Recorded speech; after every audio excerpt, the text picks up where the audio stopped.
پیارے بچوں، السلام علیکم۔ امید ہے آپ سب خیریت سے ہوں گے۔ آج جو ہمارا ٹاپک ہے وہ ہے خفیہ ماحولیاتی آلودگی۔ اس کا کچھ حصہ ہم نے پہلے پڑھا ہے، آج ہم مزید پڑھیں گے۔ تو یہ پیراگراف نمبر 2 ہے۔ کارخانوں سے بہہ کر آنے والے کیمیائی مادے بہت خطرناک ہوتے ہیں۔ یعنی جو کارخانے ہیں، انڈسٹریز ہے، ان سے مختلف قسم کے کیمیائی مادے خارج ہوتے ہیں،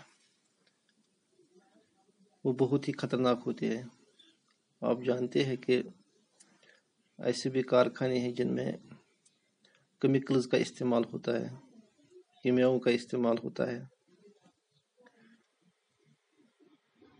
تو ایز ویسٹیج وہاں سے کچھ کیمیکلز پھر خارج ہوتے ہیں۔ بہہ کا مطلب ہے گزرنا یا چلنا۔ کیمیائی یہ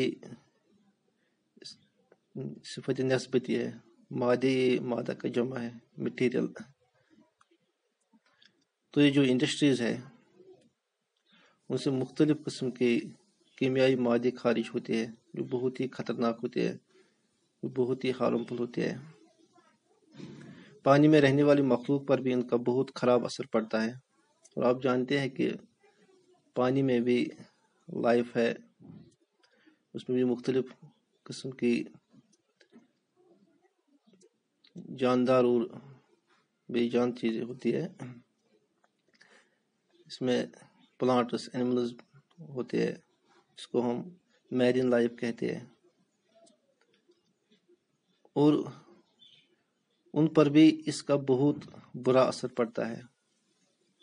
مخلوق بولتے ہیں پیدا کیا ہوا، اور اس کی جو ضد ہے وہ ہے خالق۔ خالق کا مطلب پیدا کرنے والا، مخلوق جو اس نے پیدا کی ہے، سب کو ہم مخلوق کہتے ہیں۔ یعنی چاہے وہ پلانٹس ہے، اینیملز ہے، ان پر بھی اس کا بہت خراب اثر پڑتا ہے۔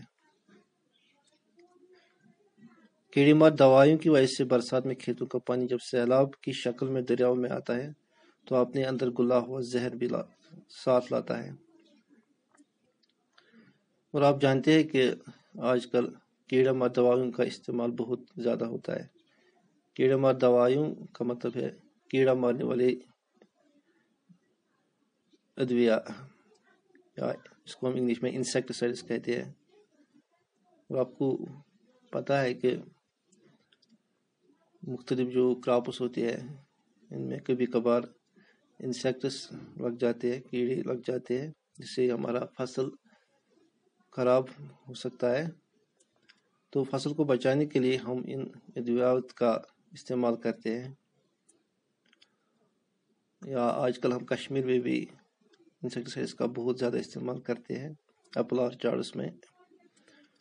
تو سپرے کے دوران اس انسیکٹیسائڈز کا جو دوائیاں ہے اس کا کچھ حصہ ایٹماسفیئر میں چلا جاتا ہے، اور کچھ حصہ وہاں ندی نالوں میں بھی چلا جاتا ہے، اور پھر جب بارش ہوتی ہے تو بارش کا پانی اس کو اپنے ساتھ لے جا کر دریاؤں میں پہنچا دیتا ہے۔ اور یہ جو ادویات ہے، جو کیڑے مار دوائی ہے، یہ اس پانی میں مل جاتا ہے، پگھل جاتا ہے، ابزارب ہو جاتا ہے۔ گلا ہوا کا مطلب ہے پگھلا ہوا، اس میں ابزارب ہوتا ہے۔ پھر ہم اس کو ایسے یہ ہمیں دکھائی نہیں دیتا ہے، بظاہر تو ہمیں پانی صاف دکھائی دے گا، لیکن جو اس میں کیمیکلز ہوتے ہیں ان کو ہم ایسے نہیں دیکھ پاتے ہیں۔ تو یہ جو بارش کا پانی ہے پھر یہ اس کو اپنے ساتھ دریاؤں میں پہنچا دیتا ہے۔ اس زہر کی وجہ سے دریاؤں کی مچھلیاں مر جاتی ہیں۔ جب یہ پانی دریاؤں میں پہنچتا ہے، جو مچھلیاں ہے یا باقی جو لیونگ تھنگس رہتے ہیں، جو میرین لائف ہے، اس پر اس کا بہت برا اثر پڑتا ہے۔ جو مچھلیاں ہوتی ہے وہ مر جاتی ہے، مشتیاں یہ مشتی کی جمع ہے۔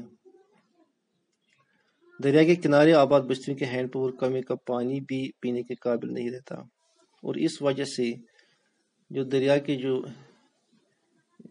کے کناروں پر جو لوگ رہتے ہیں، جو بستیاں آباد ہے، وہ وہاں ہینڈ پمپ یا کنویں کا استعمال کرتے ہیں، اور اس میں جو وہ پانی نکالتے ہیں، ان سے جو پانی نکلتا ہے وہ بھی پینے کے قابل نہیں رہتا ہے، وہ مضر ہے، ہارمفل ہے، کیونکہ اس میں یہ کیمیکلز ابزارب ہو چکے ہیں۔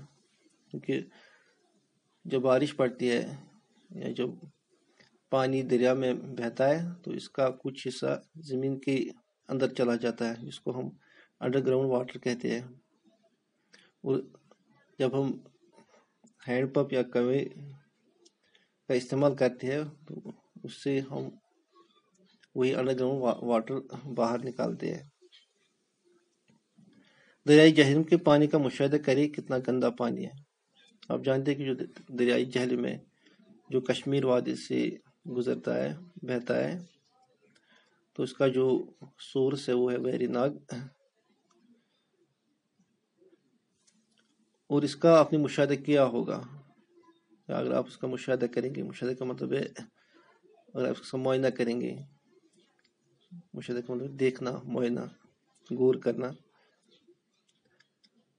کتنا گندا پانی ہے، تو آپ دیکھیں گے کہ اس کا جو پانی ہے وہ بہت ہی گندا ہے، بہت ہی آلودہ ہے۔ یہ پانی ہم کپڑے دھونے کے لیے استعمال نہیں کر سکتے۔ اس کا جو پانی ہے یہ اتنا گندا ہے کہ ہم اس کو کپڑے دھونے کے لیے استعمال نہیں کر سکتے، چیز جائے کہ اسے پینے کے لیے استعمال کریں، اور پینے کے لیے یہ تو بات ہی نہیں کہ ہم اس کو پینے کے لیے استعمال کریں، یہ پینے کی بات دور ہے، ہم اس کو کپڑے دھونے کے لیے استعمال نہیں کر سکتے، اتنا گندا ہے، اتنا آلودہ ہے یہ پانی۔ مختلف جگہوں پر اس دریا میں لوگ بلا وجہ گندگی ڈالتے جا رہے ہیں، اور اس دریائے جہلم پر جو لوگ رہتے ہیں، اس کے آس پاس جو لوگ رہتے ہیں، جو آباد ہے، وہ بلا جھجک کا مطلب کسی ڈر کے بغیر، ان کے اندر کوئی احساس نہیں ہے، کوئی خیال نہیں ہے کہ ہم کیا کر رہے ہیں، تو اس میں لگاتار گندگی ڈالتے جا رہے ہیں۔ دریا کے کنارے گندگی کے ڈھیروں سے بھرے پڑے ہیں۔ جو دریائے جہلم ہے ان کے جو کنارے ہیں، جو ساحل ہے، وہ آپ دیکھیں گے کہ یہ گندگی کے ڈھیروں سے بھرے پڑے ہیں، بہت زیادہ گندگی وہاں پائی جاتی ہے۔ یہ قصبوں، شہروں سے جو گندگی نکلتی ہے وہ لوگ اسی پر پھینک دیتے ہیں۔ یہی حال دریائے توی کا ہے، اور جو دریائے توی ہے جو ہمارے جے اینڈ کے کا دوسرا ریور ہے، دریا ہے، جو جموں ڈویژن سے بہتا ہے، گزرتا ہے، تو اس کا حال بھی یہی ہے جو ہمارے جہلم ریور کا ہے، جہلم دریا کا ہے۔ غور کیجیے اس کے لیے کون ذمہ دار ہے۔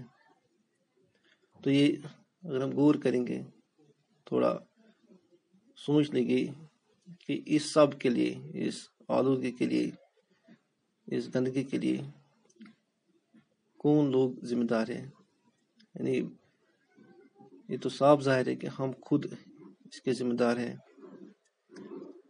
کوئی اور مخلوق اس کے لیے ذمہ دار نہیں ہے، اور واحد ایک ہی مخلوق ہے جو انسان ہے جو اس سب کے لیے ذمہ دار ہے۔ وہ اپنی حرکات، سکنہ، جو ایکٹیویٹیز وہ کرتے ہیں، اس کی وجہ سے جو قدرتی وسائل ہے ان کو آلودہ کرتے ہیں۔